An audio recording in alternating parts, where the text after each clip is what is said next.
Obrigado, irmão Marcos. Vamos ler, queridos, então, a Bíblia no livro de Levítico, capítulo 4. É o nosso estudo, Levítico, capítulo 4, que, na verdade, vai trazer para nós o sacrifício pelos pecados, na verdade, do sacerdote, vai trazer o sacrifício pelo pecado da congregação de Israel, depois vai trazer o sacrifício pelo pecado do príncipe ou do líder, e depois vai trazer o sacrifício pelo pecado de alguém do povo, que não seja de nenhuma dessas, vamos dizer assim, dessa classe, sacerdote, da congregação de Israel, da liderança dos líderes. Amém? Achou aí? Está perto de alguém que não trouxe a Bíblia? Convida a pessoa para ler com você.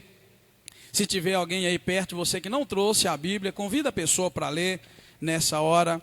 Levítico capítulo 4, diz assim: diz o Senhor a Moisés, dize aos filhos de Israel, quando alguém pecar por ignorância e fizer o que é proibido em qualquer dos mandamentos do Senhor, se o sacerdote ungido pecar para escândalo do povo, oferecerá ao Senhor pelo pecado que cometeu um novilho sem defeito como oferta. Trará o novilho à entrada da tenda da congregação perante o Senhor, porá a mão sobre a cabeça do novilho e o degolará perante o Senhor. Então o sacerdote ungido tomará do sangue do novilho e o trará à tenda da congregação. Molhará o dedo no sangue e espargirá dele 7 vezes perante o Senhor, diante do véu do santuário. Então o sacerdote porá daquele sangue sobre os chifres do altar do incenso aromático perante o Senhor, que está na tenda da congregação. Todo o resto do sangue do novilho derramará à base do altar do holocausto, que está à entrada da tenda da congregação. Toda a gordura do novilho da expiação tirará dele, a gordura que cobre as vísceras, sim, toda a gordura que está sobre ela, os 2 rins e a gordura que está sobre eles, e a que está junto aos lombos, e o redenho de sobre o fígado, com os rins, ele os tirará, como se tira do novilho do sacrifício de oferta pacífica. Então o sacerdote os queimará sobre o altar do holocausto. O couro do novilho, porém, e toda a sua carne, com a cabeça, as pernas, as vísceras e o excremento, a saber, o novilho todo levará fora do arraial a um lugar limpo, onde se lança a cinza, e o queimará com fogo sobre a lenha no monte de cinza. Se, porém, toda a congregação de Israel pecar por ignorância, e isso for oculto aos olhos da assembleia, e se fizerem o que é proibido em qualquer dos mandamentos do Senhor, aquilo que não se deve fazer, se forem culpados, e o pecado que cometerem for notório, então a assembleia oferecerá um novilho como oferta pelo pecado, e o trará diante da tenda da congregação. Os anciãos da congregação porão as mãos sobre a cabeça do novilho perante o Senhor, e o novilho será degolado perante o Senhor. Então o sacerdote ungido trará do sangue do novilho à tenda da congregação. O sacerdote molhará o dedo no sangue e os espargirá 7 vezes perante o Senhor diante do véu. Daquele sangue porá sobre os chifres do altar que está perante o Senhor, na tenda da congregação. O restante do sangue derramará à base do altar do holocausto, que está na entrada da tenda da congregação. Tirará dele toda a gordura e a queimará sobre o altar. E fará com este novilho como se fez ao novilho da oferta pelo pecado. Assim lhe fará, e o sacerdote por eles fará propiciação, e lhe será perdoado o pecado. Depois levará o novilho fora do arraial e o queimará como queimou o primeiro novilho.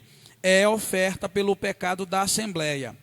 Quando um líder pecar, e por ignorância fizer alguma de todas as coisas que o Senhor, o seu Deus, ordenou, não se fizessem, ele se tornará culpado.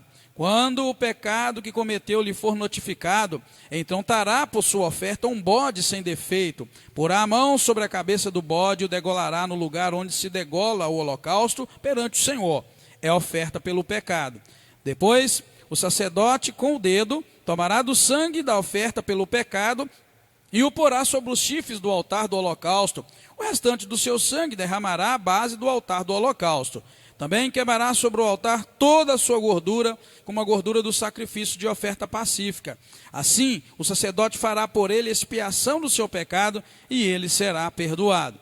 Se alguém do povo pecar por ignorância, fazendo alguma das coisas que o Senhor ordenou não se fizessem, ele se torna culpado. Quando o pecado que cometeu lhe for notificado, então trará por sua oferta uma cabra sem defeito pelo pecado cometido. Porá mão sobre a cabeça da oferta pelo pecado e a degolará no lugar do holocausto. Depois, o sacerdote, com o dedo, tomará do sangue da oferta e o porá sobre os chifres do altar do holocausto. O restante do seu sangue derramará à base do altar. Tirará toda a gordura, como se tira a gordura do sacrifício de oferta pacífica, e a queimará sobre o altar por cheiro suave ao Senhor. Assim, o sacerdote fará expiação por ele, e ele será perdoado. Se, porém, como sua oferta pelo pecado trouxer uma cordeira sem defeito, a trará. Porá a mão sobre a cabeça do animal que será morto e o degolará por oferta pelo pecado, no lugar onde se degola o holocausto. Depois, o sacerdote com o dedo tomará do sangue da oferta pelo pecado e o porá sobre os chifres do altar do holocausto. O restante do seu sangue derramará na base do altar. Tirará a gordura como se tira a gordura do cordeiro do sacrifício pacífico, e a queimará sobre o altar em cima das ofertas queimadas ao Senhor. Assim, o sacerdote fará por ele expiação do pecado que cometeu, e ele será perdoado. Amém, queridos?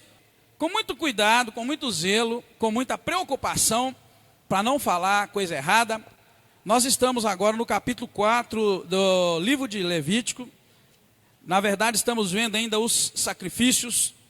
Nós vimos os holocaustos, as ofertas de cereais, vimos o sacrifício das ofertas pacíficas, e nós pudemos entender que as ofertas pacíficas eram aquelas ofertas que a pessoa apresentava a Deus voluntariamente, porque tudo ia bem na vida delas, não havia ali nenhuma necessidade, não havia aí, como nós acabamos de ler. Eu não sei se vocês notaram, qual a palavrinha que vocês mais ouviram dizer aí, para dizer que tipo de sacrifício é esse que nós lemos? Nem precisa perguntar, né? Na verdade, está na cara. Esse sacrifício aí, a pessoa ia apresentar ele voluntariamente, estava tudo bem, ia apresentar esse que nós lemos? O que tinha aqui acontecendo que o camarada levava o sacrifício? Pecado, tá? O outro lá não, o outro estava tudo bem, as vacas estavam gordas, o emprego estava bem, a saúde estava boa, o camarada não tinha necessidade nenhuma, e ele ia lá e oferecia o sacrifício chamado de pacífico. Nós vimos que, na verdade, o significado mais profundo era que era um sacrifício onde tudo estava bem, era voluntário, era um sacrifício de louvor. Você simplesmente agradece a Deus sem pedir nada a Ele. É a raiz do sacrifício pacífico. E Deus ali recebia o sangue, a gordura, os rins, os miúdos, tudo ali era oferecido a Deus. E, na verdade, parte era comida pelo sacerdote e sua família. Agora, os irmãos, nós estamos no capítulo 4, que vai falar sobre o sacrifício pelos pecados. Aí você vai ver que tem um diferencial nesse sacrifício. Ainda que parte do ritual é parecido com o que nós vimos anteriormente, muito mais parecido ainda com o primeiro sacrifício que nós vimos, que eram os holocaustos, capítulo 1. Agora nós vamos ver que vai ser sacrificado também novilho, como lá nos holocaustos, só que dessa vez existe uma motivação por trás. Dessa vez o camarada não ia apresentar um novilho, ele não ia apresentar uma cabra, ele não ia apresentar uma ovelha, porque estava tudo bem. Não. Dessa vez a coisa tinha uma motivação bem diferente. Enquanto lá era pacífico, oferta pacífica que ele ia apresentar, aqui não. Aqui ele estava com um problema sério, chamado pecado. E ele ia apresentar a Deus algo que ia momentaneamente resolver a questão do pecado diante de Deus. Por que momentaneamente aquele sacrifício de novilho ia resolver a questão do pecado? Vamos ver, os irmãos da Escola Bíblica Dominical sabem. Por que aquele sacrifício de um novilho ia resolver momentaneamente a questão do pecado? Quem lembra? Quem é que resolveu o problema de um pecado de uma vez por todas? Então é por isso que era momentâneo. Está vendo? Era momentâneo. Naquele momento Deus disse, eu quero que se o sacerdote pecar, ele ofereça um novilho. Eu quero que, se porventura alguém da congregação de Israel pecar, ofereça um novilho. Eu quero que, se porventura o príncipe ou o líder de Israel pecar, ofereça ali um bode. Você vai ver que não é não, né? Pelo príncipe já não é mais novilha. Você vai ver no versículo 23, é um bode. E se por acaso alguém mais do povo, que não seja dos príncipes, que não seja do sacerdote, alguém da congregação de Israel pecar, você vai oferecer uma cabra ou uma ovelha, né? Uma cabra ou uma cordeira, quando o meu texto tem. Versículo 28, depois o versículo 32.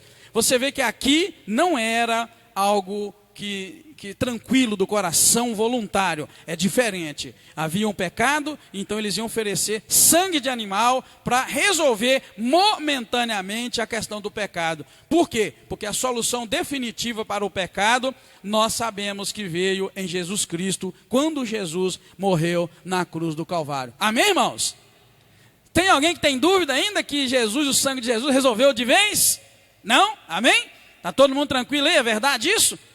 É a pura verdade, a melhor das verdades que nós podemos compreender, é que o sangue de Jesus resolveu a questão do pecado, tá? Então tá, sabemos pela Bíblia, em Romanos 6, 23, diz isso para nós, que o salário do pecado é a morte. Então todos nós sabemos pela Bíblia que existe uma consequência para o pecado, e essa consequência é a morte. O salário do pecado é a morte. Eu não coloquei a segunda parte porque para nós interessa aqui você saber a consequência do pecado. O salário do pecado é a morte, mas o dom gratuito de Deus é o quê? É a vida eterna. Mas aqui eu quero frisar a questão do pecado, tá vendo?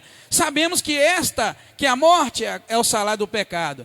E nem mesmo agora, através desse versículo aqui, e nem mesmo a desculpa da ignorância serve diante de Deus. Pois Deus pede que seja oferecido sacrifício também pelo pecado ou por ignorância.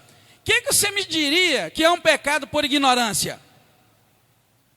Pois o versículo 1 diz assim, o versículo 2. Disse o Senhor a Moisés: dize aos filhos de Israel, quando alguém pecar por ignorância e fizer o que é proibido em qualquer dos mandamentos. Então eu pergunto, o que é isso, pecar por ignorância?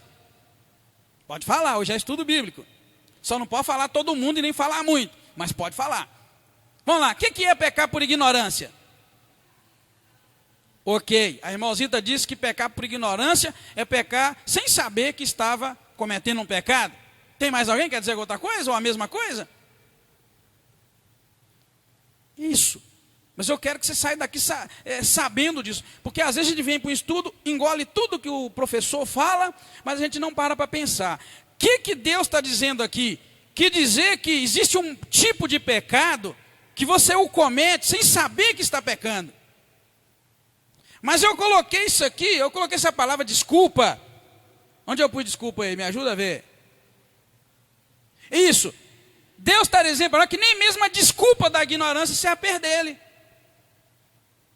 Vocês estão entendendo? Diz amém. Por quê? Porque se houvesse diante de Deus justificativa para o pecado por ignorância, Deus não ia falar que eu quero que seja oferecido um novilho para aquela pessoa que pecou por ignorância, pecou sem saber que estava pecando. Existe a ideia ainda hoje, nos dias de hoje, de que quando a gente peca sem saber que era pecado, a gente é justificado diante de Deus. E esse texto aqui derruba isso. E eu queria que os irmãos, principalmente os que dão aula na escola dominical, prestassem atenção nisso, para que você pudesse esclarecer melhor os irmãos que o Senhor colocar os seus cuidados. E, irmãos, está dizendo para nós aqui, ó, Deus disse, diz aos filhos de Israel, quando alguém pecar por ignorância e fizer o que é proibido em qualquer dos mandamentos, está vendo? Se o sacerdote ungido pecar por escândalo, vai oferecer ao Senhor um novilho pelo pecado por ignorância. Isso quer dizer então que não existe desculpa diante de Deus. Ah, Senhor, eu pequei porque eu não sabia que era pecado. Deus está dizendo, sabe o quê? Que quem peca por ignorância, peca e precisa de perdão do pecado. Sim? Eu vou terminar com essa frase aqui. Essa frase está lá num dos últimos slides, lá ou no último. Pecado sempre será pecado diante de Deus e tem que haver um conserto com relação ao pecado. Eu gosto da Bíblia, por isso que ficamos com por isso que eu estou dizendo agora. Isso aqui não é um estudo bíblico, isso aqui é um estudo da Bíblia. Porque o estudo bíblico a gente ensina o que quer, ou o que Deus manda com um determinado assunto. Aqui a gente não tem escolha, é o que está escrito nesse capítulo que a gente vai estudar. Semana que vem nós vamos estudar os 5, e Deus queira que venha mais coisa boa, mas é o que vier. E aqui está detonando com uma ideia de uma falsa inocência que a gente carrega, ao dizer que pecou por ignorância, tadinho, não sabia que estava pecando, então Deus reconhece, mas Deus diz, pecou por ignorância, tem que resolver o problema do pecado. Amém, irmãos? Seja sincero, quem não sabia disso, diz amém.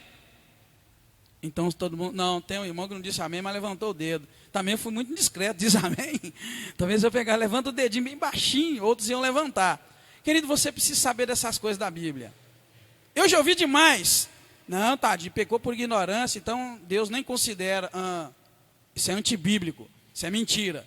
Ah, pastor, mas isso está no Velho Testamento, hoje nós vivemos a era da graça. Não mudou nada. Pecado continua sendo pecado.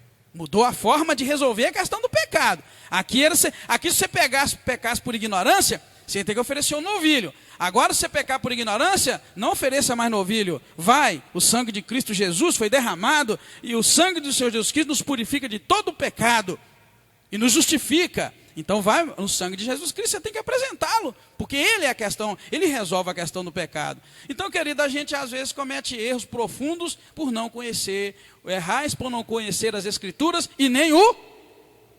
Como é que é? Errais por não conhecer as Escrituras e nem o poder de Deus, nem o dom de Deus. Então vamos lá. Então a gente já sai com esse ensino. Isso aqui é o versículo 2, tá, irmãos? Não é o 2, não é um apenas, é o 1 e o 2 que traz esse assunto para nós. Bem, então aí a Bíblia vai falar então nesse capítulo sobre o pecado de 4 classes de pessoas. Eu vou chamar de classe porque a Bíblia separa. Você vai ver que o versículo 3 vai falar se o sacerdote ungido pecar, tá? Depois o versículo 13 vai falar, se porém a congregação de Israel pecar, a comunidade de Israel pecar. Depois você vai ver que o versículo 22 vai falar se um líder pecar, ou se o príncipe pecar. E depois o versículo 27 vai falar, se alguém do povo pecar, ou se qualquer outra pessoa, além do sacerdote, além da congregação de Israel, e além de o príncipe ou do líder, se qualquer outra pessoa pecar, Deus exige que seja apresentado um sacrifício por cada uma delas que pecar. Então vamos ver, se o sacerdote pecar, vai falar do versículo 3 ao 12, por ser ministro de Deus, ele é o primeiro na lista dos que precisam de perdão dos pecados. Por que o sacerdote está em primeiro lugar? Porque o sacerdote é um ministro. Por que o sacerdote é o primeiro que tem que oferecer? E por que Deus não colocou a congregação, não colocou o príncipe ou o líder, que não colocou qualquer um do povo e começou pelo sacerdote? Porque o juízo de Deus começa pelo altar, começa por aquele que está à frente, por aquele que ministra. É por isso que quem se mete em vir aqui na frente, quem se mete a tocar, a cantar, quem se mete a fazer qualquer coisa, saiba que o padrão de Deus para nós é infinitamente mais elevado do que quem está sentadinho no seu banco. Quem concorda diz amém. E a gente precisa aprender, Deus exige. Se você saiu do banco para fazer algo, vigia. Porque, na verdade, recai sobre a liderança a grande responsabilidade de andar nos padrões, e eu não podia ter colocado, mas não coloquei, nos padrões elevados estabelecidos por Deus. Deus cobra infinitamente mais de quem está à frente do que quem não está.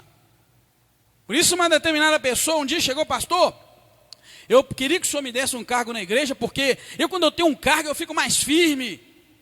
Eu falei, o quê? Você precisa de um cargo para estar mais firme? Aí eu expliquei para ele o que é ter um cargo. Eu falei, você já viu aqueles filmes medievais, quando tinha guerra? Eu lembro, já. Como é que era a guerra lá? Será que a guerra era igual às de hoje? Que vem um míssil disparado lá de tantos quilômetros, aquele míssil teleguiado, o camarada nem está vendo o alvo, ele só vê pelo GPS, pelo mapa, ele acerta, ele manda, o míssil faz todas as voltas, e vai e mata uma montoeira de gente. A guerra era como é que era? Ah, não, a guerra naquela época era corpo a corpo, era paulada, era espada, era lança, era pedra. Falei, muito bem. A guerra era assim, não era? Era. Falei, quando você pede um cargo na igreja, você está dizendo assim, pastor, ou está dizendo, Deus, eu estou pronto para ir lá na frente da batalha e pegar o capeta cara a cara no poder do Espírito, mas eu estou preparado para lutar corpo a corpo, homem a homem. E você sabe o que acontece com quem está na frente da batalha? A irmã, pode morrer primeiro. Eu falei, você está pronta? Então, querido, não existe esse negócio de me dar um cargo que eu fico mais firme. Você tem que estar mais firme para pegar um cargo, porque você vai sair da linha, você vai sair lá da linha de trás da batalha e vai para a linha da frente. Você vai dizer no mundo espiritual, pode vir que eu estou pronto. Estou coberto pelo sangue de Jesus, amém, irmãos? Estou coberto pelo Senhor, eu estou protegido, tem anjo ao meu redor, eu tenho o poder da palavra comigo, eu estou pronto, pode me colocar na frente. Querido, é isso que é ter cargo na igreja, e as pessoas não compreendem isso.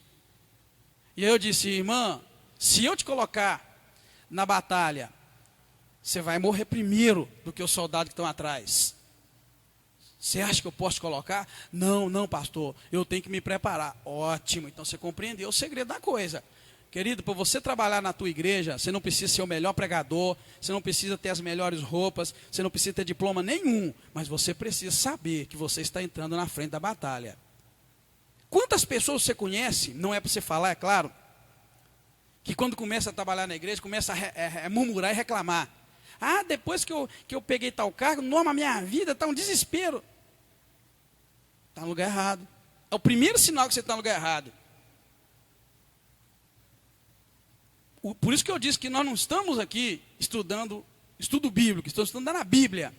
É o primeiro sinal que você está no lugar errado. É quando você se mete na luta espiritual e começa tudo a dar errado para você. Não pode dar errado. Você tem que vencer sempre. Amém, irmãos? Pastor, mas não estou entendendo isso. Eu sei que você está acostumado a escutar isso, como eu também escuto. Ah, foi só eu começar e, meu Deus, mas o trem está tudo dando errado, as portas estão tudo fechando. Eu paro e penso, então ele está lutando do lado errado. Ele está do lado de um Deus que está dando derrota para ele. Então qual Deus é esse? O meu Deus não é, porque o meu Deus não vive assim. É milagre, meu Deus é Deus de milagre. Sabia? O dinheiro meu está desse tiquinho assim. Mas não falta comida, não falta nada. A saúde está aquela coisa ruim. Mas eu estou orando pelos enfermos, eles estão sendo curados.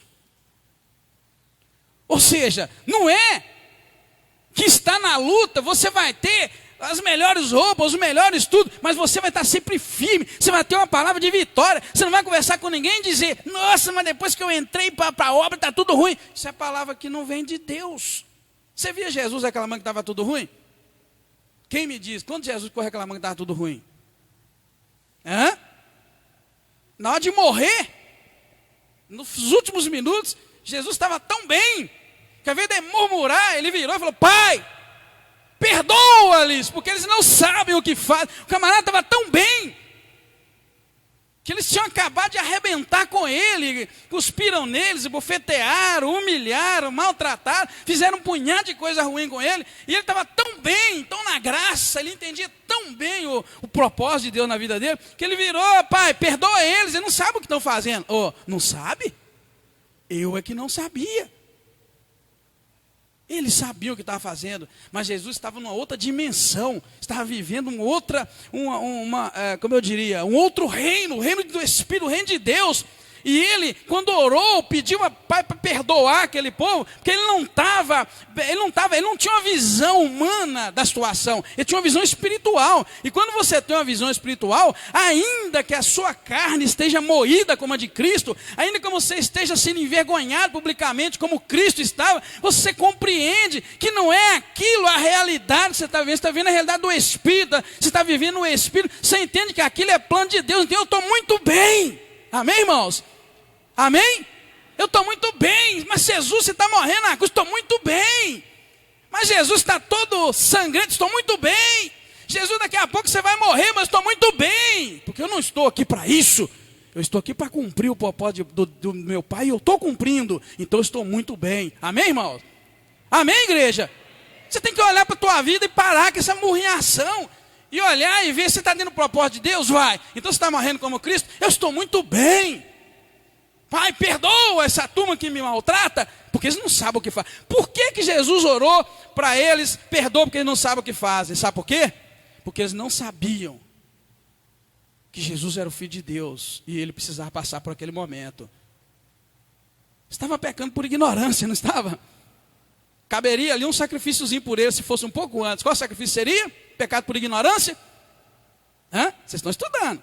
Vai queimar um novilho, manda um novilho para lá, estão pecando, não sabem o que fazem. Jesus disse que eles não sabiam o que fazem. Então, queridos, só para você compreender, o sacerdote é o primeiro ali da lista de quem precisa de resolver o problema do pecado. Porque recai sobre a liderança essa responsabilidade de andar nos mais elevados do Senhor, tá bom? Bem, a cerimônia que girava em torno daquele sacrifício era muito parecida com a oferta queimada que nós lemos no capítulo 1.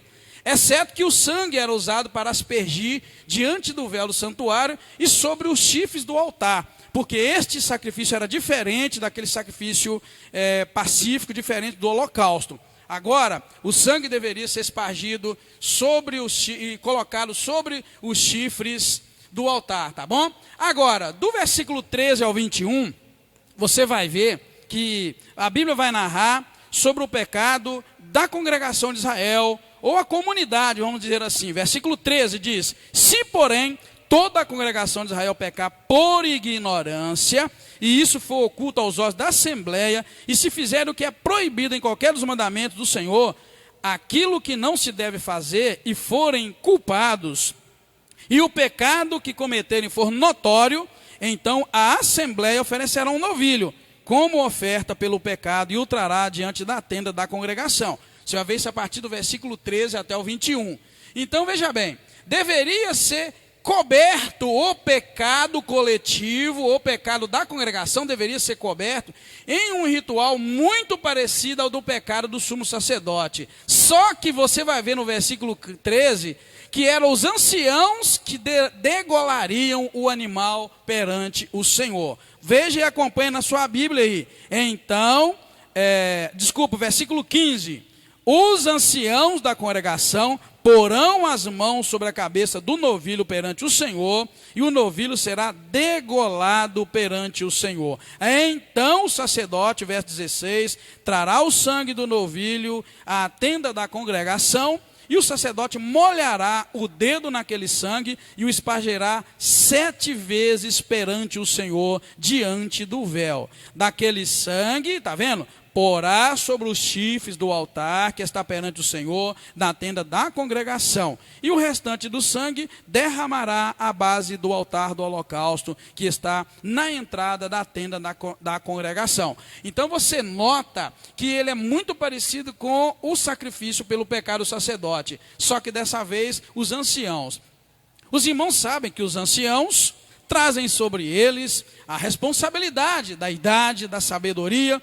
E de certa forma, eles aqui vão representar toda a congregação de Israel, ou a comunidade do povo de Israel. Note que sacrifício aqui é para o pecado por ignorância. Tá bom, irmãos? Pecado por ignorância. O que é o pecado por ignorância? Vamos rever? O que é o pecado por ignorância? Pecado que você não sabe. Tem alguém que já pecou algum pecado por ignorância? Já, tá vendo? Várias pessoas pecaram. Mas aí fica claro, mesmo que você peque por ignorância, tem que haver um conserto por causa do pecado. Nós entendemos que naquela época deveria ser oferecido um sacrifício. Hoje fica claro, ninguém tem que oferecer sacrifício por causa de pecado por ignorância. Mas você tem que resolver o pecado por ignorância, tá bom? Quando é que um pecado por ignorância deixa de ser por ignorância? Quando é que ele é revelado para você que era um pecado por ignorância? Hein? A pergunta é tão fácil que a gente tem medo de estar falando besteira, não é? Quando é que um pecado por ignorância vai deixar de ser por ignorância por você, para você? Quando você sabe. Hein? é quando você passa a saber que aquilo que você fez lá no passado é pecado. E tem gente que costuma dizer que não, pecado que você cometeu antes de aceitar Jesus, nossa, eu já ouvi isso demais. É errado. Pecado que você cometeu antes de aceitar Jesus, precisa ser confessado. Nós acabamos de ver isso. Por isso que tem gente que fala que o Velho Testamento não presta, só o Novo aí. O Velho Testamento tem que estar trazendo isso para você. E por isso que eu quero aplicar isso para a tua vida atual, tua vida de hoje. Nós não estamos no tempo de Levítico, estamos no tempo do Novo Testamento. Mas nós não acabamos de ver que o Velho Testamento é a figura do Novo, não trazia de maneira figurada. Então, querido, o pecado que eu cometi antes de aceitar Jesus, eu tenho sim que confessá-lo. Era por ignorância, eu teria que apresentar um novilho a Deus. Mas agora não existe novilho. Agora, na verdade, o sacrifício de Jesus, eu preciso de apresentar diante de Deus com o sangue do Cordeiro, que vai resolver meu problema, e o sangue do Cordeiro é o sangue de Jesus. Eu preciso da aplicação do sangue de Jesus sobre o meu pecado, que era por ignorância e deixou de ser por ignorância.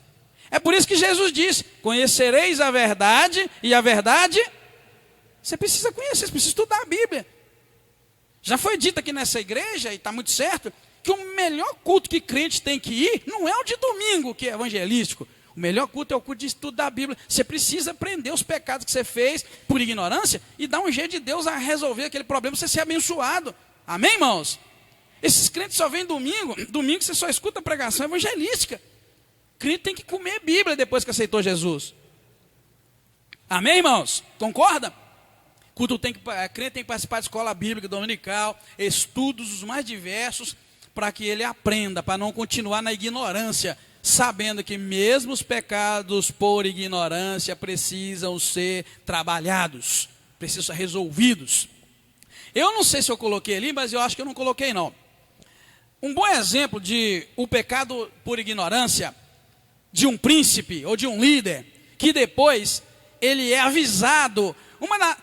Como é que Deus avisa, por exemplo, que você pecou? Fala uma das formas, pode ser pessoal. Você pecou por ignorância. Aí de repente Deus vai te falar, ó, aquele pecado que você fez ali, ó. Aliás, aquilo que você fez é pecado. Fala uma das formas que Deus faz isso. Você comete um erro, um pecado. Aí você fica tranquilo pensando, não fiz nada demais. Aí como Deus te avisa, por exemplo, uma das formas que Deus te avisa, ó, aquilo que você fez é pecado. Como é que ele faz? Vamos lá. Como é que é para falar? O irmão falou peso da consciência. Tem outra maneira? Como é que, irmão Jonas? O irmão Jonas e o irmão Lucas está dizendo pela palavra. Sim. Como é que é?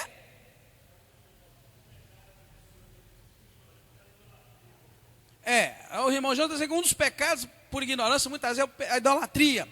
Então, queridos, muito bem, duas maneiras que Deus fala. Peso na consciência, pela palavra. Às vezes, você está no estudo bíblico, não é? Você está na escola dominical, em algum lugar. Um dia eu estava dando um estudo, não me lembro onde, e alguém depois me abordou. Ô pastor, eu não sabia que tal coisa era pecado.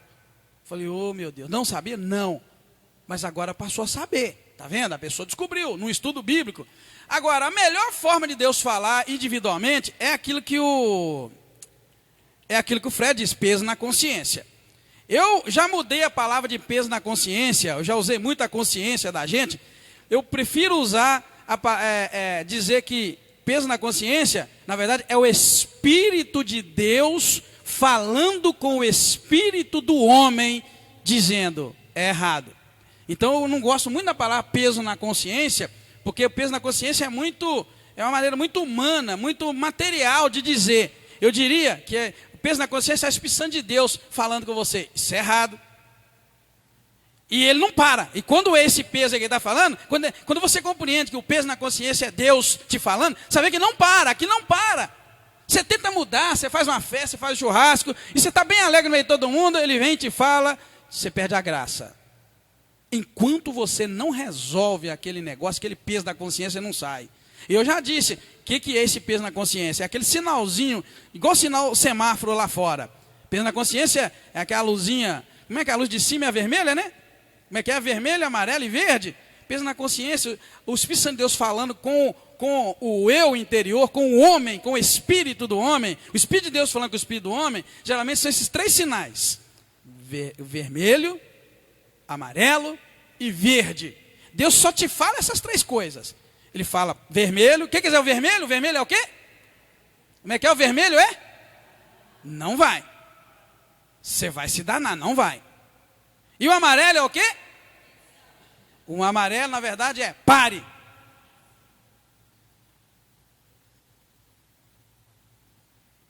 Quem dirige sabe disso. Tem gente que diz aí que sinal amarelo é para você ir. Sinal amarelo, meu camarada, na verdade é para você pare com segurança. O vermelho você já está no sal.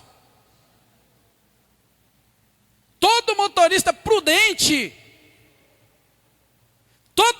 prudente sabe que o amarelo é sinal de pare com segurança. Se você não conseguir parar com segurança, acelera e vai depressa. Porque não é para você passar, é para você parar. Quem dirige aí? Estou errado? Quem dirige? Fala que o pastor está errado. Não é, irmão? Não é, irmão militar? O amarelo é pare com segurança. Só que esses, não sei nem como é que eu devo chamar, porque está sendo gravado, vai para o canal da igreja lá no YouTube, o mundo vê, né? Qualquer idioma, Deus interpreta lá para eles. Querido, todo mundo que dirige sabe, só que os imprudentes, a palavra imprudente, é que os imprudentes, que é a maioria das pessoas, pegam o amarelo e acelera e vai embora. Na verdade, o amarelo é pare com segurança. Dá uma olhadinha para trás, para a direita, para a esquerda. Se o camarada está mais longe de você, dá uma piscadinha na luz. Eu pisca-alerta. Eu já aviso, paro legalzinho e vou embora. Se todo motorista pensasse assim, nós não teríamos acidentes. Outro dia morreu um pobre coitado aqui em Patinga, porque o ônibus passou no amarelo e no vermelho, e o motoqueiro certamente pensou que o amarelo ele podia ir. Se você é prudente, você sabe. O amarelo não é para você passar, não. O amarelo é para você parar com segurança. Só que existe uma margem aí perigosa, que é o quê? Se não deu para parar, acelera e vai embora.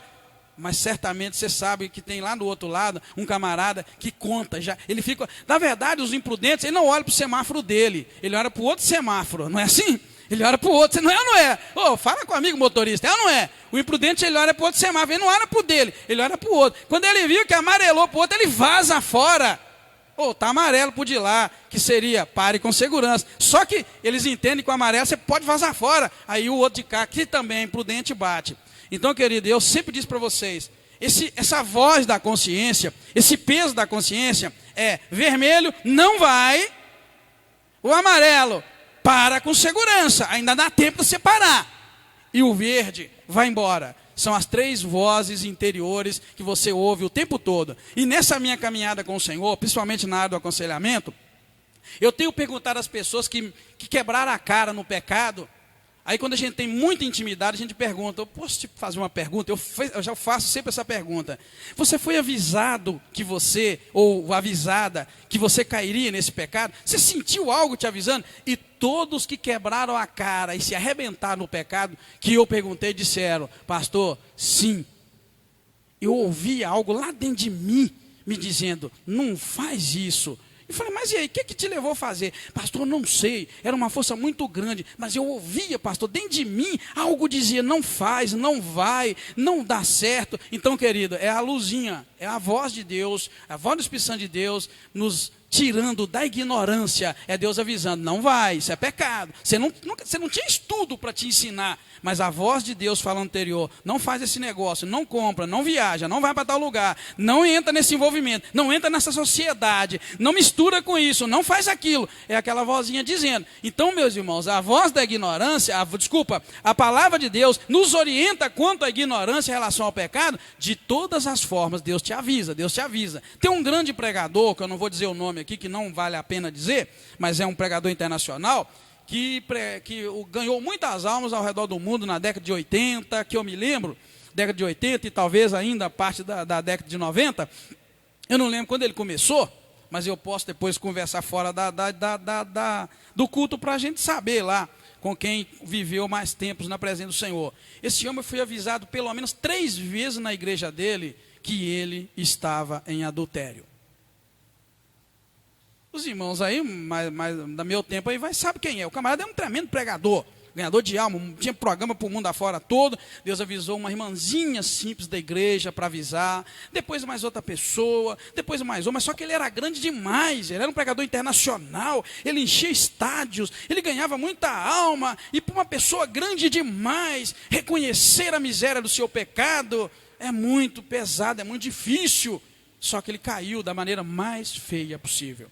Depois ele tentou se reerguer no final da década de 90 e já não conseguia mais ser como antes, mas estava lá firme na presença do Senhor até onde eu sei. Então, queridos, sempre você será avisado. Deus vai usar a palavra, vai usar as pessoas e vai falar lá na tua consciência, que aquela voz dizendo, não faz, está errado.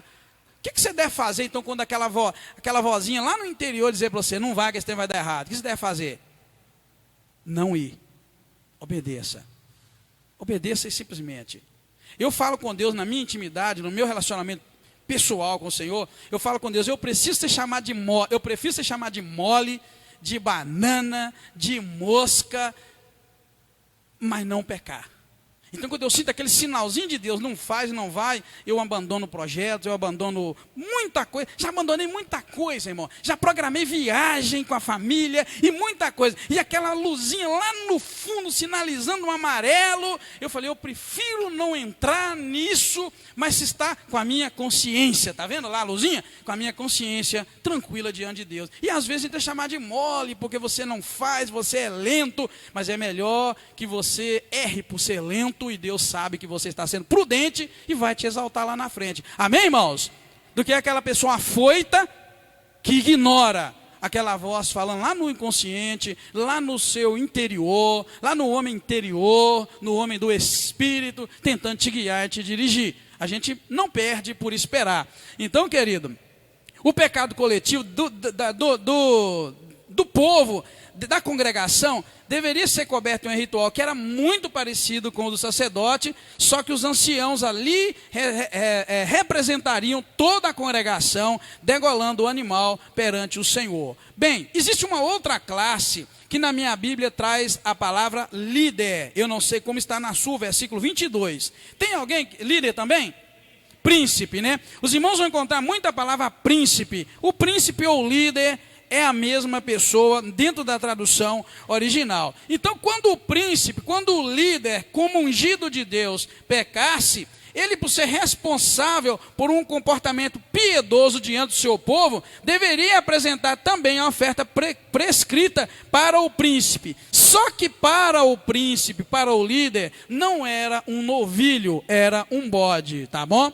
Então ele deveria apresentar essa oferta. E o ritual seria assim: ele deveria colocar a mão sobre a cabeça do bode e degolar no lugar onde se degola o holocausto perante o Senhor. Isto é a oferta pelo pecado. Depois, o sacerdote com o dedo tomará o sangue da oferta pelo pecado e o porá sobre os chifres do altar do holocausto, e o restante do seu sangue derramará à base do altar do holocausto. Também queimará sobre o altar toda a gordura, como a gordura do sacrifício da oferta pacífica. Assim o sacerdote fará por ele, ou seja, pelo líder, pelo príncipe, a expiação do seu pecado, e ele será perdoado. Tá vendo?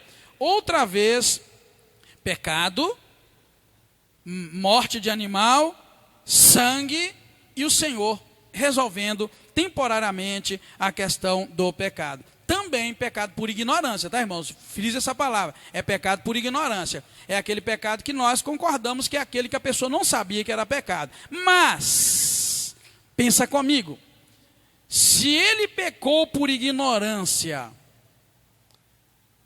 mas teria que apresentar um sacrifício, isso quer dizer que em algum momento ele perderia a ignorância com relação ao pecado, não é? Eu pequei, estou tranquilo diante de Deus. Em algum momento, seja através da inconsciência, como o irmão disse, aliás, como você falou outra palavra, não é inconsciente, não, você falou peso da consciência, seja lá pelo peso da consciência, como nós dissemos, ou seja, por qualquer outro meio que Deus falasse, a pessoa então ali perderia a ignorância. Opa, agora eu já não estou mais ignorante com relação a isso, tá? Bem, eu disse para vocês que ia citar um exemplo Mas um exemplo de pecado que foi depois, lá na frente, anunciado como pecado, é um pecado muito conhecido na Bíblia. É o pecado de Davi. Lembra de Davi? Os irmãos lembram lá? O rei Davi, um homem muito usado por Deus, muito usado mesmo, cheio do Espírito, tangia o seu instrumento, sua harpa, e Deus usava de tal maneira, ele tocando o instrumento, que o espírito mau da parte de Deus que foi enviado para perturbar o rei Saul, Saul era liberto. Então ele era o padrão de um crente ideal, um homem usado por Deus. Em determinado momento ele pecou. Uma coisinha que você encontra nesse texto, e que eu não sei se eu anotei ali, mas vale a pena refletir, é que o primeiro pessoa que deveria apresentar sacrifício pelo pecado era o sacerdote. Primeiro o sacerdote, agora nós vimos toda a comunidade, a congregação de Israel, depois nós estamos vendo agora o príncipe, o líder, depois nós vamos ver qualquer outra pessoa, que se não fosse eles. Isso quer dizer uma coisa, igreja, pé no chão com a tua vida espiritual. Tanto o sacerdote, como qualquer um ser vivente, é vulnerável ao pecado. E esse texto acabou de dizer. Para você que quando vê um sacerdote pecar, desconjura e acha que ele não é digno de perdão, eu queria te dizer que isso é infernal e isso é diabólico. Aquele pastor que cometeu um pecado horrível e você ficou sabendo, e agora você não tem muito nem jeito para conviver com aquele pastor, eu queria que você aprendesse com o texto que nós estamos lendo, que também o sumo sacerdote comete pecado. Por isso que eu gosto de estudar a Bíblia e não de estudo bíblico. Boa parte de nós aqui, quando vê falar que aquele pastor lá pecou, desconjura. E você pensa que você é melhor do que ele, tanto que você não tem nem coragem de se aproximar daquele homem. É verdade? O pastor está mentindo, irmãos? Eu sei que está difícil você concordar comigo, porque a palavra de Deus está indo de encontro ao teu pensamento. Mas esse é o Deus da Bíblia. Esse é o Deus do Velho Testamento. E esse lá na frente nós vamos ver, que é o Jesus. Esse é o Deus do Velho Testamento. E Jesus, o Deus do Novo Testamento, agiu da mesma maneira. Lembra aquela mulher que foi pega em adultério? Livrou a mulher da morte. Rasgou a lei de Moisés na cara de todo mundo. Essa é a palavra mais pesada que eu encontro para aquela atitude de Jesus. Quando eles pegaram a mulher no ato do adultério, trouxeram a mulher maliciosamente, diz aqui Jesus, está vendo? Ela foi pega no ato do adultério. E na Bíblia, na lei de Moisés, diz que ela tem que ser apedrejada. Jesus na hora deve ter pensado, eu não estou mexendo com qualquer um. Se eu abrir a boca eu estou frito. Jesus ficou caladinho. Querido, o silêncio é a melhor arma contra Satanás. Vou repetir isso, Deus me deu agora, não está escrito ali não. O silêncio é a melhor arma contra Satanás. Se Eva tivesse ficado em silêncio no jardim do Éden, ela teria vencido Satanás. Ela abriu a boca e deu bobeira. Não foi assim, Eva, que Deus disse que vocês não poderiam comer de árvore nenhuma se ela tivesse ficado calada. O silêncio é a melhor arma contra Satanás. Quando ela abriu a boca e disse, não, Deus falou, foi assim, assim, assim. Aí a Sebe, não, você está enganada. Deus sabe que se você comer dessa árvore, você vai ficar igual ele. Aí Eva, não, não, não. E certamente ela caiu, porque ela não compreendeu. Jesus ficou caladinho quando aquela mulher foi levada, tendo sido pega no ato do adultério. Não abriu a sua boca. Quando o diabo se levantar contra você, para de falar essas palavras igual papagaio, sai em nome de Jesus. Vou repetir. Quando Satanás se apresentar na tua vida, disfarçado de patrão, de patroa, quando Satanás se apresentar na tua vida, disfarçado de pai e mãe, pastor, você sabe o que o senhor está dizendo? Sei. Quando Satanás se apresentar disfarçado de esposa ou de esposa, quando Satanás se apresentar disfarçado de filho, de filha, quando Satanás se apresentar, enfim, nos 1001 disfarces que ele tem, cala a tua boca. Repreenda em espírito. Eu sei em quem eu tenho crido. Também sei que Ele é poderoso para fazer por mim infinitamente mais. Em silêncio, não é alto não, estou falando alto para você compreender que você deve, como você vence Satanás. Querido, nós temos dado muito ouvido para o diabo e temos batido muito papo com ele. E ele tem nos derrubado. Você está entendendo? Diz amém. Não é para você ficar inerte diante das astutas ciladas do diabo. Não, é para você agir, mas cala a tua boca um pouco. Age em espírito. Se a luta é espiritual, você não vai vencer falando nada. Esse tem de sair em nome de Jesus, não funciona tanto assim não. Tanto quanto um coração que compreende que ele está coberto pelo sangue de Jesus e que arma nenhuma preparada contra ele prospera. Nada vence o inimigo senão, querido, a convicção de que a palavra de Deus é verdade e você está vivendo de acordo com a palavra. Tem muita gente querendo lutar contra o inimigo e está sendo derrotado.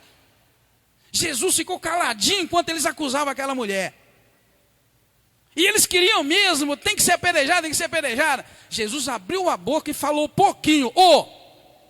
Em outras palavras, Jesus estava dizendo, é verdade, ela tem que ser apedrejada mesmo. Jesus ali estava admitindo, é verdade, ela tem que ser apedrejada. Agora, quem aqui não tem pecado, então manda a primeira pedra. Se você tiver condição de falar assim, você vai derrotar o inimigo todas as vezes. Amém, irmãos? Então a gente tem que compreender, irmãos, que essas pessoas pecam, o pastor, o sacerdote, a congregação, a igreja no caso, depois o príncipe, como nós estamos vendo, o líder, todas elas pecam. Mas só que como ungido de Deus, ele é responsável por apresentar santidade diante do Senhor. E a oferta pelo pecado prescrita era um bode que ele deveria apresentar. O sangue não era introduzido na tenda da congregação, como nos casos anteriores, está vendo? Citados acima. Mas era colocado sobre os chifres do altar da oferta, queimado, derramado sobre a base do altar. Você vai encontrar isso do versículo 22 ao versículo 26. Mas tinha que apresentar um sacrifício também pelo pecado. E depois, do versículo 27 para baixo, você vai ver uma outra classe, que é alguém do povo, ou o cidadão, dos demais cidadãos que não se enquadravam no sumo sacerdote, nem era da congregação de Israel, versículo 13, e nem era o príncipe ou o líder, do versículo 22. Os demais, o povão, vamos dizer assim, também não estava isento. O cidadão, particularmente, também era responsável diante de Deus. Olha bem, que bonito que eu entendo. Por que Deus fez essa escala? Sacerdote, congregação da igreja, do Israel, ele vai, baixa lá para agora o líder, e depois ele chega no povão. Porque, na verdade, irmãos, o povão não podia também se esconder no grupo e fingir inocência. Eu conheço muito crente que culpa o pastor quando a igreja vai mal. Eu conheço muita gente que culpa o pastor quando alguém da família adoece. Eu conheço muita gente que culpa o pastor quando o desemprego bate na porta. Eu conheço muita gente que culpa o pastor quando os filhos desviam, muda de igreja. Não vou ser aquela igreja não é abençoada, não. Está vendo? As pessoas ficam se eximindo da culpa, porque elas escondem no meio do povão, do grupão, escondem o próprio pecado. Olha que coisa mais linda. Nem o povo podia esconder e fingir inocência. Também o povo deveria trazer como oferta pelo pecado uma cabra ou uma ovelha, ou uma cabrita, uma cordeira, que a minha Bíblia traz. Querido, você precisa compreender que se todos pecaram, todos estão destituídos da glória de Deus. Precisa voltar para a presença do Senhor, tá bom? Então o ritual era o mesmo do príncipe, o ritual era o mesmo naquele texto que nós acabamos de ler. Depois o sacerdote ia tomar do sangue da oferta pelo pecado, ia pôr sobre os chifres do altar do holocausto, e o restante do sangue deveria ser queimado na base do altar. Tiraria toda a gordura, como se tira a gordura do cordeiro do sacrifício pacífico, e queimaria sobre o altar em cima das ofertas queimadas ao Senhor. Assim o sacerdote faria expiação pelo povo, nesse caso, e que quando houvesse cometido pecados contra o Senhor.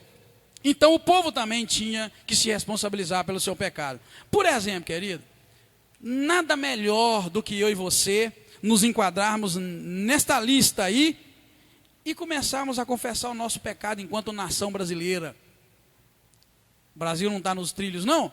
Então vamos confessar nossos pecados. Senhor, onde nós erramos? Qual o nosso pecado, Senhor? Não é? Não é, irmãos? Agora, a maioria de nós quer esconder no meio do povo. Tipo, não, o Brasil está assim, não tem nada a ver com isso. Isso é problema de outra pessoa. Nós não vamos chegar nunca lá.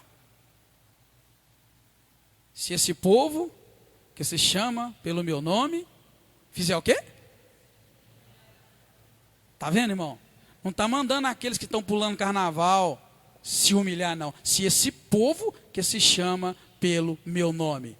Vamos lá, traduz aí esse tempo para português claro, exatamente do dia de hoje. Hoje é 4 ou 5 de abril? Ou de maio. Então tá, traduz isso para 4 de maio, 20 horas e 50 minutos. 4 de maio de 2017, se esse povo que se chama pelo meu nome. Quem é o povo hoje, agora, que se chama pelo nome do Senhor mesmo? Nós. Então não é o povo do carnaval que tem que se humilhar diante do Senhor. Está vendo, querido? O povão precisa assumir sua responsabilidade. Se esse povo que se chama pelo meu nome, então é nós. Eu chego a arrepiar que agora o meu coração treme diante de Deus. É eu e você que a Bíblia está mandando, e a gente culpou a vida inteira, sei lá qual religião, culpou o Rio de Janeiro pelo carnaval, culpou o Nordeste pelas suas religiões afros, culpou sei lá o quê, culpou política, mas Deus não está falando com nenhum deles o tempo todo da Bíblia Sagrada. Se esse povo que se chama pelo meu nome, se esse povo que diz que é crente, se esse povo que diz que é religioso, se esse povo que diz que busca se humilhar, é eu e você. Até então nós nos escondíamos no meio do povão e dizia que o pecado era deles, e Deus acaba de dizer para ti, trazer uma revelação, uma novidade que é mais velha do que qualquer um de nós. Esse povo que se chama pelo meu nome sou eu e você. Amém, igreja? Você recebe essa revelação, essa iluminação aí? Está vendo, querido? Então a gente não pode esconder no meio do povo. É por isso que Deus fez essa escala. Começa pelo sacerdote, vai pela congregação de Israel, e depois vai para o líder, para o príncipe, e depois vai para aquele último lá que não se enquadrou nenhum deles. Ninguém pode excusar, ninguém pode se eximir. A gente precisa entender que Deus quer melhorar a nossa nação no dia que eu e você, povo que se chama pelo nome do Senhor, nos humilharmos diante dele e falar: Deus, onde nós temos errado? Senhor, onde está a nossa falha? Deus vai mudar a nação por causa de mim, de você. Deus vai mudar o rumo. Eu espero um milagre, irmãos, no Brasil. Eu espero um milagre. Eu espero um milagre tremendo na nossa nação. E eu tenho feito isso. Tenho orado, tenho buscado. De vez em quando, se você me permitir, eu vou continuar mandando para você lá nos grupos da igreja aí, que eles me incluíram e fizeram parte. Eu vou continuar mandando por volta das 2h50, 3 e qualquer coisa. Vou continuar mandando lá um bannerzinho aí, copiado. Como é que eu mandei agora essa noite? Quem lembra? Nem lembro, 2h50 mais ou menos, como é que é? Isso, eu oro por você. Quem viu lá no grupo lá? Eu vou continuar, se você permitir. Quando eu mandar aquilo, eu estou começando a orar, a minha oração de manhã. Eu vou continuar orando, e naquela oraçãozinha, toda vez que você pegar, você pode saber: pastor está começando a orar agora por mim, por nós, pela igreja. É ali que eu chego diante de Deus e falo: Senhor, onde nós, igreja, onde eu tenho errado, onde o povo que se chama pelo teu nome tem errado. Hoje acho que foi 2h52, não foi? 2h57, sei lá. Então saiba, aquela hora é a hora que eu estou começando a orar. Por que eu mando aquilo? Eu quero que, se você estiver em algum lugar e também estiver acordado, me acompanhe, me ajude, ore também. É isso que eu quero, a ideia é aquela. Então, querido, está vendo? Olha, não tinha como fingir no meio do povo a ignorância. Ele também devia trazer algo, uma cabra, uma ovelha, e o ritual era o mesmo. Deveria, sim, ser feito algo com relação ao pecado. Vimos com isso, então, irmãos, olha, aquilo que a irmãozita disse lá, que eu disse que eu tinha colocado em algum lugar. Nós vimos com isso que para Deus, irmão, não tem classe social. Seja o sacerdote, seja o povo, a congregação de Israel, seja o príncipe, o líder, seja qualquer pessoa que não seja de nenhuma dessas partes, para Deus não tem classe social. Pecado é sempre pecado, e todos estão sujeitos a cometê-lo. É aquilo que a Alzita diz: pecado é pecado, e você precisa entender isso, tá? O pecado, com a sua culpa e o seu castigo, é apagado por um ato específico que nós vimos aqui. O pecado era perdoado, a palavra é perdoado o pecado. Em todos esses sacrifícios, eu vi a palavra, depois de feito o sacrifício, a palavra diz que o pecado seria perdoado, o pecado seria perdoado, o pecado seria perdoado. Então veja bem, o pecado com sua culpa e o seu castigo era pagado por um ato específico, que era a morte. Na expiação, que é a raiz hebraica kiper, que significa cobrir, Deus então permitiu na expiação a morte substitutiva de um animal, o qual tipificava Cristo, o Cordeiro, o animal, o único que apaga as consequências eternas do pecado. O sacrifício do animal no Velho Testamento era algo temporário. Viria o animal, viria o cordeiro, que seria sacrificado, e ele sim ia resolver as consequências eternas do pecado. Está vendo? A vida eterna não é pelo novilho que era morto, a vida eterna não era alcançada pela cabra, pelo cabrito, pelo bode. Agora em Cristo sim, a vida eterna é alcançada. Amém, irmãos? Ele é o sacrifício perfeito, é o Filho de Deus, o Cordeiro de Deus. Então, irmãos, para a gente chegar no final do estudo, a solução genuína do pecado está no perdão e na justificação. O sangue de um animal não conseguia fazer isso, querido. O sangue do bode, o sangue do cabrita, enfim. E para isto, então, irmãos, para que haja perdão e justificação, é necessário a confissão do pecado. Por isso que não adianta ir lá e colocar um novilho e matar um novilho. Não adianta nada você também clamar o sangue de Jesus para a sua vida. Eu quero que você saia daqui compreendendo isso. Abre lá sua Bíblia, meu irmão, para nós já estamos quase encerrando. Abra sua Bíblia em 1 João. Esse 1 João que quer dizer é a primeira carta universal de João. É aquele João lá pertinho de Apocalipse. Capítulo 9, você vai ver que não é só clamar pelo sangue.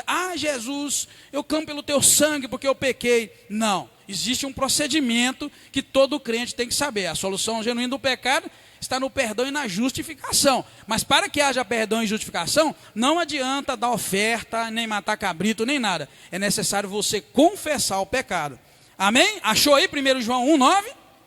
Diz assim, olha, se confessarmos os nossos pecados, Ele é fiel e justo para nos perdoar os pecados e nos purificar de toda injustiça. Amém, irmãos? Não adianta clamar sangue de Jesus. Vamos lá, que você descobriu um pecado na sua vida que você não conhecia como pecado. Não adianta só falar, o sangue de Jesus cobre meu pecado. Não, você precisa confessar aquele pecado. Como é que a gente confessa um pecado para Deus? Qualquer um pode dizer, como é que você confessaria um pecado? Isso, irmã Yolanda. Você confessa um pecado para Deus, falando para Deus. Igual ela citou ali, um exemplo, roubou? Deus, me perdoa, eu roubei. Vou dar um exemplo fresquinho de hoje. Foi uns irmãos na minha casa melhorar a estrada lá. Hoje, quando vocês forem lá em casa, você vai ver que a estrada está melhor. Aí naquele muvuca de gente lá, de 3 homens, mais um irmão e mais não sei quem lá, no final da tarde eu achei um dinheiro massagadinho no chão. R$10, um dinheiro. Glória a Deus, dinheiro. Aí eu cheguei e falei, pô, isso não é meu, porque eu não carrego dinheiro assim e tal. Cheguei perto deles lá na hora do café, falei, olha, um de vocês perdeu um dinheiro. Quem é? Aí todo mundo olhou um para o outro assim. Falei, tá, apareceu aqui. Meu não é, eu sei que não é. Eu não carrego dinheiro assim, eu carrego dentro da carteira, meu dinheiro não fica todo amassado. Eu estou certinho. Eu fico tirando as orelhinhas do dinheiro, guardo guardadinho, tá tudo amassado, é meu. Um olhou para o outro, ô pastor, pode ser meu. Falei, ó, que bom, pode ser também do outro irmão que estava aqui. E aí, é seu ou dele? Aí ele ficou assim, pastor, pode ser do outro. Falei, então vamos combinar? Fica com ele e eu vou perguntar ao outro. Se for do outro, você vai me devolver. Não, pastor, então fica com ele. E nós ficamos lá na briga doida lá, discussão nasceu, então é meu. Aí eles, não, então é da dona da casa. Falei, vamos resolver esse problema. É de alguém. Aí o irmão falou, pastor, se não for do outro irmão, é meu. Então o senhor vai pôr lá na caixa da igreja de oferta. Falei, não, senhor, é seu. Se não for do outro, é seu. Não, pastor, eu quero que o senhor põe lá na caixa. Aí todos os outros da empresa que estava fazendo a estrada lá para mim, falou, não, nós concordamos, pastor. Se não for do outro irmão que já foi embora, põe na caixa da igreja. Está resolvido. Agora eu quero te dizer uma coisa. Se eu ficar com aqueles R$10, o que está acontecendo comigo? Pode usar a palavra. O que está acontecendo? Estou roubando. Simples assim, querido. Resolvemos uma coisa democraticamente bonita. Deu até briga. Quase que eu faço uma oferta ali na hora e eu arranco dinheiro. Porque eu achei bonito. O crente resolve assim. Não, pastor, se não for do outro é meu. Então se for meu, o senhor vai pôr lá na caixa. Não, é seu. Eu insisti com ele. Ele, não, pastor, eu acho que é a melhor maneira. Porque eu também não sei se é meu. Falei, então tranquilo. Agora falta só perguntar para um irmão. Falei, irmão, ó, esse dinheiro apareceu caído lá. Ó, não é de nenhum de nós, é seu. Se esse irmão falar que não é dele, eu, diante de Deus, por R$10, eu cometo um pecado diante de Deus agora. Eu preciso que você tenha consciência de que não é a quantidade, é a ação, é a atitude, é o modo. Posso ficar com ele lá até eu encontrar outra pessoa, que só tinha mais uma. No dia que eu encontrar, eu vou falar. Aí vai ser mais fácil. Olha, irmão, apareceu lá em casa, aquele dia não é de ninguém. Se não, só pode ser seu, não é nosso. Se ele falar é meu, e não for dele, o que vai acontecer? Ele e eu estou livre, e nem vou trazer para a caixinha, porque ele falou que é dele. Querido, você precisa encarar as coisas de Deus assim, ser santo nas suas atitudes. A irmã está lembrando aqui da calúnia. É aquele falar falsamente sobre alguém. Jesus, se você não sabe, morde na língua, como um pedaço da língua, mas não passa para frente. Se você não sabe, o que eu sei, eu sei. Agora o que eu não sei, eu não sei. Calúnia. Então, o que seria então, irmãos? Confissão de pecado a Deus é chegar diante de Deus, é aquilo que a irmã falou. Eu roubei, Deus me perdoa. Agora, só que tem um detalhe, eu coloquei ele na frente. Muitas vezes não é só pedir perdão, é restituir. Não é só roubar e dizer, Deus me perdoa que eu roubei. Não, vai lá, devolva o que você roubou. Por isso que eu vou perguntar para o irmão, se eu puder hoje, se eu não puder amanhã, eu pergunto, é seu? Se ele falar que não é, eu vou pôr que domingo, quando eu vier depositar a minha oferta, vocês vão ver, não vão ver porque não é público, mas eu vou meter a ofertinha de R$10 que apareceu no meu quintal. Não adianta eu só, perdão Deus, perdoa, vai lá e restitui. Você roubou, devolve. Lembra lá o homem no Novo Testamento? Ele ficou tão alegre, tão empolgado que era nova criatura. Ó, é o seguinte, Jesus. Hoje vai estar acontecendo isso, isso e isso. E se eu tiver defraudado alguém, eu restituo quantas vezes mais? Hein? Quantas vezes? 2?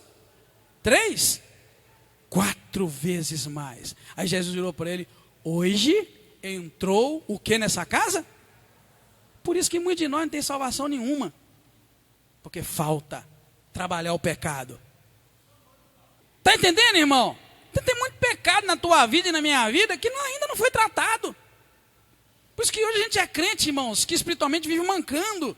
A gente é crente, mas não é crente batatinha nenhuma. A gente anda mancando, porque lambuza a questão do pecado e vai lá diante de Deus, Senhor me perdoa, e sai por aí cometendo os mesmos erros, porque não foi trabalhado.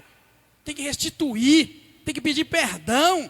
Tem que aproximar e falar, eu te ofendi, eu te caluniei, eu te roubei. Nós temos um exemplo do irmão, no tempo que você puder, irmão, dá aquele testemunho outra vez, tá, irmão? Nós temos um irmão, já tem muita gente nova na igreja aí, que sabe muito bem disso.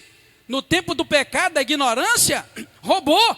E depois, né, confessou o pecado e foi dormir tranquilo, legal. Aí um determinado dia, num culto, não é? Deus foi e falou, restitui seu bandido, você roubou. Não é, irmão? Depois você vai dar esse testemunho. Os irmãos quiseram, muito em breve, vocês vão ouvir. Querido, é isso, o Espírito Santo de Deus, quando faz trabalho, ele faz completo. Ah, pastor, mas eu roubei, eu era do mundo, agora Deus me perdoou. Perdoou, mas o irmão disse que, o Espírito Santo falou, vai lá e devolve aquilo que você roubou. Na época do crime, lá no passado, era nova criatura. Não existe nova criatura, querido. Enquanto nós não confessamos o nosso pecado, não largamos e começamos a restituir todos aqueles que nós pudermos restituir. Amém? Se topar, você vai dar esse testemunho rapidinho. Viu, querido? Porque isso é para a edificação da igreja. É uma prova viva de que o que a Bíblia está dizendo é realidade. Não adianta confessar apenas. Tem que fazer todo o tratamento que é largar o pecado, é abandonar o pecado, né, e ir lá atrás. Então vamos seguir para a gente encerrar. Tá vendo? Ó, a verdadeira confissão, já que nós falamos que a solução genuína do pecado é o perdão e a justificação. Mas antes do perdão e justificação, vem a confissão, perdão e justificação. A verdadeira confissão inclui, entre outras coisas, a tristeza por causa do pecado cometido. Depois você pode ler esses textos da Bíblia, eu conferi dessa vez, tá? Porque na semana passada eu digitei um texto errado. Então, primeiro vem uma tristeza profunda pelo pecado cometido. Você não consegue simplesmente encarar aquilo como algo muito natural. Você fica triste porque cometeu o pecado. Vem o período da humilhação, depois você pode ler esse texto de Jeremias para conferir. Aí vem sim a oração pelo perdão, que é aquela na qual você vai confessar. vai chegar diante de Deus, é aquele momento que você chega, Deus, eu pequei, me perdoa. Você vai confessar ao Senhor e mostrar para Ele o seu reconhecimento do pecado. Lembra Davi, quando Natan chegou para ele e falou, ó Natan, tem um camarada aí que fez isso, ele era muito rico, ele tinha muitas ovelhas, mas tinha um homem que tinha só uma ovelhinha, que ele amava muito aquela ovelha, e ele era apaixonado por ela. Veio um homem rico, fez isso e isso com a ovelha. O que você tem que fazer? Não, o rei Davi muito justo, muito crente, não, tem que pegar tal homem e fazer isso. O profeta disse, você é esse homem. Ele não questionou, irmão. Naquela hora, ele recebeu a palavra, humilhou-se, reconheceu o seu pecado, confessou e achou graça diante de Deus. Ainda que a consequência do pecado ele teve que carregar. Ele viu dentro da sua casa a espada, nunca mais saiu. Ele viu lá adultério da forma mais feia dentro de casa. Tudo que ele fez, ele recebeu. Bem, seguindo então, é o momento em que você confessa. E aí, querido, eu não poderia deixar de falar da restituição dos danos causados. Aí você vai encontrar números dando um exemplo disso. Restituição, pagamento, a humildade e a aceitação da correção divina aplicada na forma de castigo. Você precisa entender que quando você confessar o seu pecado, o Senhor de alguma maneira vai te corrigir, Ele vai aplicar uma correção em ti, muitas vezes na forma de castigo, e você não tem que arredar o lombo não.